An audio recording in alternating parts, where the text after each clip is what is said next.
thinking about my son. I know. Another pretty serious contingent that I wouldn't mess with, either in the stands or in a dark alley, is the Dwyer family. Oh my God! There's like so many of them. I don't even So know where to many. start. We've got the three brothers. The sister, I think, just started college or something, so she wasn't around. But you've got the parents, the grandparents, aunts, uncles, cousins. I don't know where all these people came from, but they were like, they seriously took up like 3 rows, like 6 or 7 seats across. And it just happened and then that we were in the sitting middle. right in the middle. I felt bad because at first when we got in, I was like, who's sitting in our seats? And it was like, oh, it's the Dwyer family. Like, it's the people that actually need to be here and are important. But they were sweet, and like we were sitting with them, and we were just kind of like, And but I felt self-conscious about cheering for anybody else because we're like in the Conor Dwyer section. And we were cheering for Conor, but I definitely felt like I had to dial it back. So we basically, as the week went on, we eventually like bailed out of those seats. Yeah. Not just for that reason, but and speaking of Conor Dwyer, I feel like for months now, I just feel like I was not getting a read on him really.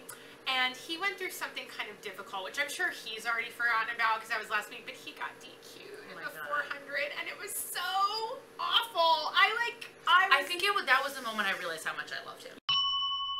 Yes. Because when that happened, my heart sank. And it was funny because I think we were looking down at our phones. Yeah, what happened was he started, and I'm tweeting, and that was the thing. It was like I was trying to pay attention, but also update and stuff.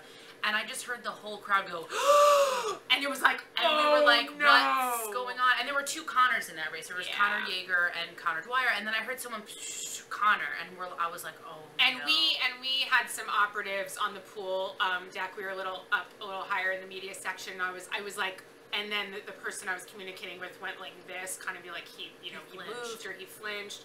And the other word on the street was that his block number 7 was really creaky. So it was just kind of like a bad confluence of situations. So that happened. It was like, it was done before it even started. Guess what? Guess what kind of swimmer Conor Dwyer is? He goes in there and he was like, I mean, he had his time was crazy. His time was crazy. But you can see the look on his face.